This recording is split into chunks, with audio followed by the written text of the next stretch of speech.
Sobat BTB, selamat datang di Podcast UBI, Ulas Bendungan Indonesia. Bersama saya, Diah Putri, dan Balai Teknik Bendungan akan mengajak teman-teman di seluruh Indonesia untuk mengetahui hal-hal menarik, khususnya seputar bendungan di Indonesia. Nah, hari ini kita akan membahas mengenai hal menarik dari BTB, yaitu kajian di BTB. Tapi sebelum itu, di sini tentunya dia tidak sendiri. Di sini dia sudah bersama Mas Adi sebagai narasumber kita hari ini. Nah, Mas Adi ini dari tim kajian BTB ya, Mas. Boleh menyapa Sobat BTB terlebih dahulu? Halo semuanya, perkenalkan nama saya Adi Pratama Putra Wiranto. Saya adalah Jakpung Teknik Pengairan, ahli pertama staf kajian bendungan di Balai Teknik Bendungan. Sebelumnya terima kasih banyak sudah menyempatkan hadir di sini di sela-sela kesibukannya hari ini ya, Mas. Nah, untuk diskusi kita hari ini, Mas, kita akan membahas kajian nih, Mas. Tapi untuk sebagian orang awam mungkin kajian itu berbeda ya, Mas, karena biasanya identik dengan pembelajaran agama ya. Tapi tentunya untuk kajian di BTB ini berbeda ya, Mas? Ya, tentu saja. Oke. Nah, hari ini kita akan membahas hal menarik mengenai BTB nih, Mas, yaitu mengenai kajiannya. Kan untuk sebagian orang mungkin, apalagi untuk orang awam, kajian itu lebih identik dengan pembelajaran agama ya, Mas, mungkin. Tapi tentunya untuk kajian BTB sendiri berbeda ya, Mas? Beda. Oke. Nah sebelum itu tapi mungkin kita akan membahas sedikit mengenai tugas dan fungsi BTB sendiri itu apa sih, Mas? Oke, jadi menurut Permen PUPR nomor 16 tahun 2020 tentang Ortala di Kementerian PUPR. Jadi untuk tugas dari Balai Teknik Bendungan sendiri ini adalah melaksanakan pengkajian dan pelaksanaan bimbingan teknis bendungan serta pemantauan perilaku bendungan. Kemudian fungsinya itu ada 10, yaitu penyusunan rencana program dan anggaran, kemudian pengumpulan dan pengolahan data bendungan, pengkajian pembangunan dan pengelolaan bendungan, pelaksanaan inspeksi berkala dan luar biasa, pelaksanaan analisis perilaku bendungan, pelaksanaan pemberian bimbingan teknis bendungan, pelaksanaan kerjasama dengan instansi terkait dan pihak pemilik bendungan, penyebarluasan informasi bendungan dan peraturan atau pedoman bendungan, inventarisasi, registrasi, dan klasifikasi bahaya bendungan, pelaksanaan penyusunan laporan akuntansi keuangan dan akuntansi barang milik negara, dan pelaksanaan urusan tata usaha dan rumah tangga balai. Gitu. Okay. Selain itu, kita juga membantu Komisi Keamanan Bendungan dalam Sekretariat Komisi Keamanan Bendungan dalam mengkaji bendungan yang sedang melakukan izin ke kita. Gitu. Tadi sudah ada 10 tugas dan fungsi BTB ya, Mas. Nah, untuk salah satu itu tadi nomor 3 itu ada pengkajian ya, Mas. Iya. Nah, sekarang untuk kajian di BTB itu apa sih, Mas? Dan korelasinya dengan TUSI BTB ini apa sih? Jadi gini, sebenarnya TUSI BTB itu di Permen PUPR nomor 15 tentang bendungan itu menyebutkan kalau kita itu adalah sekretariat dari Komisi Keamanan Bendungan, di mana setiap pemilik bendungan itu harus atau wajib mengajukan izin ke Komisi Keamanan Bendungan, di mana Komisi Keamanan Bendungan itu dalam review desain mereka itu kita bantu di Balai Teknik Bendungan sendiri. Nah, di mana izin-izinnya itu ada macam-macam ya untuk di bendungan. Itu ada izin desain pembangunan bendungan, kemudian izin konstruksi bendungan, kemudian izin impounding atau pengisian awal waduk, kemudian izin operasi bendungan, dan yang terakhir izin penghapusan bendungan. Nah, sekarang itu juga ada rekomendasi juga dari Balai Teknik Bendungan, yaitu rekomendasi dalam pengoboran di bendungan, dan kemudian ada rekomendasi dalam PLTS Aku di bendungan. Gitu. Kalau begitu yang dikaji ini, untuk sederhananya yang dikaji adalah bendungan ya, Mas? Ya, jadi yang dikaji itu kita tuh kan mereka nanti mengirimkan dokumen dulu untuk perizinan. Nah, di mana kita harus meneliti dokumen tersebut dan kita mengkaji apakah bendungan itu aman atau tidak. Dan itu amannya itu macam-macam, bisa dilihat dari aman dari struktur, aman dari rembesan, dan aman dari hidrolis. Untuk kajiannya ini cukup sulit ya, Mas, pasti membutuhkan fokus yang tinggi dan ilmu yang banyak ya, Mas. Nah, sebelum kita lanjut ke pertanyaan selanjutnya nih, Mas, untuk Mas kita boleh ya, Mas, ngobrol tentang Mas Adi ini sendiri secara personal ya, Mas. Mas Adi sendiri ini dulu kuliahnya bagaimana, background pendidikannya? Karena kalau kita lihat banyak ya untuk aspek-aspek yang harus dikaji itu. Ada nggak sih, Mas, misalnya mata kuliah yang ternyata membantu untuk kajian ini gitu, Mas? Kalau background kuliah saya sih, saya S1-nya di Teknik Sipil Undip dan S2 saya dengan beasiswa Erasmus di program Euro Aqua, programnya jurusannya Hidroinformatik and Water Management, di mana itu saya di 5 negara, di Jerman, Prancis, Inggris, Spanyol, dan Polandia. Nah, kemudian subjek kuliahnya tentu saja itu sangat membantu karena saya kan backgroundnya teknik sipil, di mana kalau di bendungan itu terutama kan ada kita mengaji dalam tubuh bendungan di geotekniknya, kemudian kita kaji juga dalam hidrolikanya, kemudian hidrologinya. Nah, itu pasti ada juga di subjek dari kuliah saya yang sangat membantu sekali dalam mengkaji di bendungan di sini. Untuk pekerjaan saat ini sangat membantu ya, Mas? Ya, sangat membantu sih. Berarti untuk tadi S1-nya ini di Teknik Sipil Undip ya, Mas? Iya. Mungkin adik-adik teknik sipil juga yang ingin bergabung dengan BTB bisa nonton podcast ini ya untuk tahu lebih lanjut. Nah, selanjutnya berarti tadi Mas ikut beasiswa juga ya, Mas? Dapat beasiswa. Itu gimana Mas ceritanya bisa dapat dari setelah S1 berarti kan ya, Mas? Iya, setelah S1. Ya, dapat beasiswanya itu gimana prosesnya, Mas? Atau ceritanya sampai bisa ke 5 negara itu, Mas? Gimana?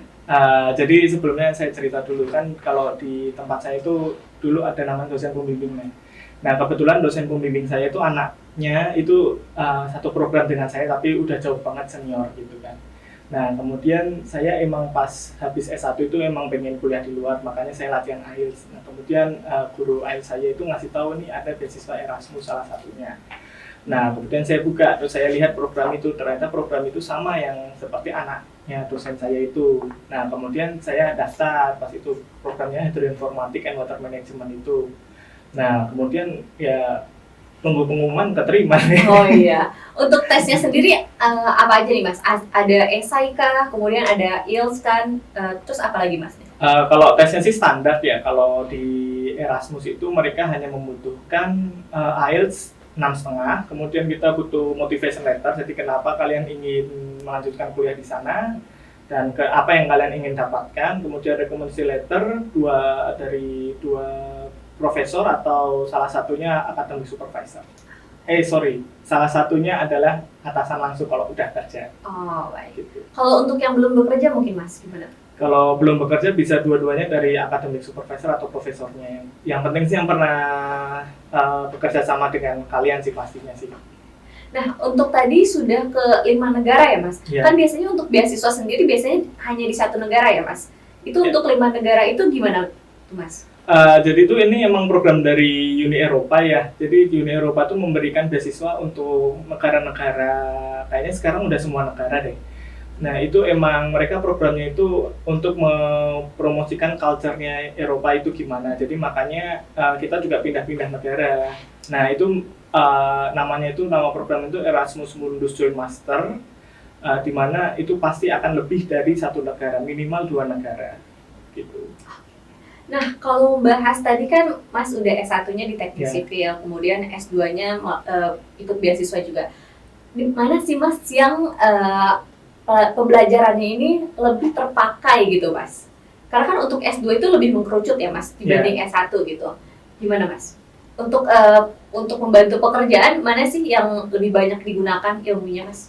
Kalau ilmunya sih dua-duanya. Kalau di Balai Teknik Bendungan kan kita juga terkait dengan geoteknik. Nah, di mana geoteknik saya di S2 tidak dapat, tapi dapatnya di S1. Jadi itu sungguh membantu. Dan kalau di S2 itu karena saya lebih ke Hydroinformatik and Water Management, jadi itu lebih ke penggunaan aplikasi-aplikasi yang dibutuhkan di perairan seperti itu kan. Nah, di mana kalau di sini kan kadang-kadang kita ada nih namanya model fisik. Tapi kalau tidak ada model fisik, biasanya juga konsultan, terutama yang biasanya itu dari konsul luar negeri, dia itu menggunakan aplikasi 3D seperti itu. Nah, di mana saya sih kalau pas itu S1 saya tidak dapat, tidak belajar lebih lanjut gitu. Nah, di mana saya belajar itu pasti S2 seperti itu sih. Mungkin ya lebih ke situ sih. Kalau dari pembelajaran sih sebenarnya sama ya, jadi sama-sama lebih digunakan ya. Iya, sama-sama digunakan, tapi lebih karena yang S2 lebih merucut lagi ya, jadi lebih spesialisasikan begitu. Tapi luar biasa sekali ya Mas Adi ini. S1-nya juga di universitas di PTN ya, di Undip, kemudian S2-nya dapat beasiswa. Ini sungguh sebuah kesempatan untuk saya berdiskusi dengan Mas Adi ya Mas. Nah, untuk pertanyaan selanjutnya kita kembali lagi mengenai kajian nih Mas. Untuk proses kajian sendiri itu seperti apa sih Mas alurnya gitu? Kalau alurnya sih sama aja ya, kebanyakan itu yang pasti itu kita ada diskusi teknis dulu.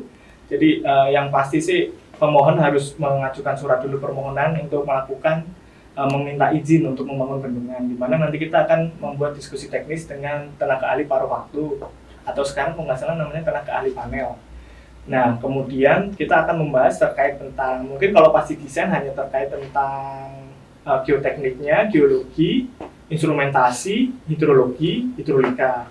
Tapi kalau pas sudah e-bonding dan izin operasi, itu biasanya kita udah terdapat juga bagian OP-RTD-nya, OP dan rencana tindak daruratnya itu kita juga bahas. Nah, di mana setelah diskusi teknis, nanti kita akan mengirimkan sebuah risalah ke mereka, kemudian mereka memberi tanggapan nih. Nah, kemudian di sela-sela diskusi teknis atau sidang teknis, kita biasanya melakukan inspeksi lapangan, di mana inspeksi lapangan itu bisa bersama dengan Komisi Keamanan Bendungan atau dengan tenaga ahli TAPW tersebut ya.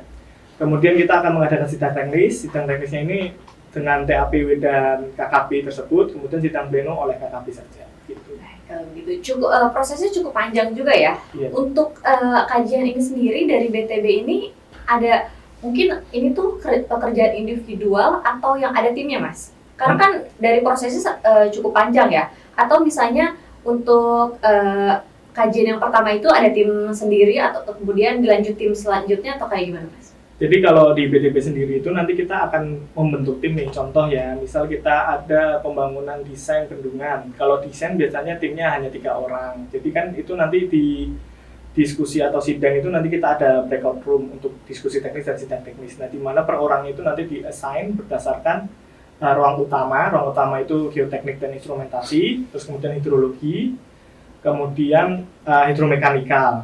Maaf tadi lupa nyebutin. Nah, kemudian kalau di desain itu biasanya hidrologi dan hidrolika disambungkan. Nah, kalau di kalau di yang izin yang lain yang seperti e-bonding, izin operasi, nah itu kita tambahkan juga ruangan OP. Jadi biasanya PIC yang itu 4. Jadi kita udah buat tim kajian nanti di mana kita kerjakan bareng-bareng bersama mengkaji desain yang dari mereka kirim. Nah, kemudian kita minta untuk KKP dan DAPW untuk mereview hasil kerjaan kita apakah sudah bisa dikirimkan ke peminta izin bendungan atau tidak. Gitu sih. Kalau gitu. Nah, kembali lagi nih Mas, mengenai background akademiknya Mas Adi ya. Ada tips and trick nggak sih Mas untuk mendapatkan beasiswa tadi itu? Atau untuk gimana caranya nih biar kuliahnya tuh semangat dan cepat lulusnya dan dapat ilmunya banyak gitu Mas, gimana? Nah, kalau masalah kuliahnya cepat lulus dulu aja ya. Jadi kalau kuliah itu emang harus dari passionnya sih. Kalau nggak dari passionnya biasanya malas-malesan ya. Jadi ya itu bukan passion saya. Jadi ya kalau kalian nggak ada ketertarikan sih mending nggak usah diambil. Jadi kan itu nanti malah menghambat. Kalau menurut saya seperti itu. Nah, kebetulan saya juga passionnya emang air sih. Jadi emang saya emang lanjutinnya air dan ya kebetulan juga dapat beasiswa itu. Dan ya karena kalau di beasiswa itu kan biasanya ada jenjang waktu studi nih 2 tahun dimana saya harus lulus, jadi ya itu udah jadi patokan sendiri juga, saya harus lulus gitu, jadi nggak bisa males-malesan gitu. Sudah ada deadline-nya ya Mas? Deadline-nya. Nah, untuk Mas Adi sendiri untuk S1 skripsinya mengenai apa Mas? Kalau skripsinya sih jujur tentang pantai sih. Oke. Tetap perairan ya Mas? Tetap perairan tapi. Untuk S2-nya apa nih tesisnya Mas? Kalau S2-nya itu bukan tentang bendungan juga kebetulan, tapi tentang smart water management, tapi untuk perairan kota. Jadi kayak di pas itu saya dapat proyeknya karena dosen saya itu kebetulan pas itu wakil presiden dari Asia Water Council. Dia minta saya untuk membantu dalam membuatkan smart water system di Denpasar pas itu. Jadi Asia Water Council mereka punya proyek di sana. Nah, saya suruh bantu dosen saya untuk mengerjain itu. Nah, untuk selanjutnya kita akan memasuki sesi game nih Mas. Di sini dia akan mengajak Mas Adi untuk menebak nama bendungan lewat gambar ya Mas. Oke, siap. Oke, Mas Adi sudah siap? Siap. Oke, untuk pertanyaan yang pertama, gambarnya ini ada C ditambah emoji-emoji ini. Apa nih Mas? Untuk yang pertama? Itu kayaknya sepayung dalam ya? Betul sekali. Wah, luar biasa ya Mas Adi ini. Kemudian pertanyaan yang kedua. Itu batu teh. Terus itu tuh gambar apa yang nggak kelihatan? Oke. Oh, GI ya. Itu. Kayaknya bendungan Batu Tegi ya Mbak ya? Betul sekali, luar biasa. Oke, pertanyaan selanjutnya. Itu Mangga, Bendungan Manggar. Betul sekali, luar biasa. 3 kali berturut-turut, benar semua. Kemudian yang keempat, Mas? Itu Kamboja, S-nya dihilangin, Samboja. Betul sekali, luar biasa. Selanjutnya? Itu api. Api nggak ada, api bendungan api bentar. Api bakar. Bakaru, Betul bendungan sekali, Bakaru. luar biasa. Kirain tadi saya mau nebak ini ya, seperti anak-anak futsal kan, captionnya biasanya kayak begini gitu. Biasanya jadi api gitu kayak. Semangat, bukan semangat Iya. ya. Selanjutnya, Eh, pertanyaan terakhir ya Mas. ini padi, ini ladi, seladi nih. Betul Bendungan sekali, Seladi. luar biasa, benar semua ya Mas Adi. Ini cocok banget ya untuk emojinya untuk Mas Adi kan ya, seperti ilmu padi ini. Jadi semakin isinya banyak, semakin menunduk gitu ya. Semakin ilmunya banyak, semakin humble ya Mas kalau begitu. Nah, kita udah sampai di penghujung acara nih Mas. Sebelum kita berpamitan, boleh mungkin kesan dan pesannya atau harapan untuk anak-anak generasi muda yang ingin meneruskan jejaknya Mas Adi nih, seperti apa Mas? Kalau pesan-pesan dari saya sih yang penting gini ya, kalau misal kamu punya mimpi ya dikejar lah, tapi jangan sampai mimpimu tuh mengorbankan orang lain gitu kan.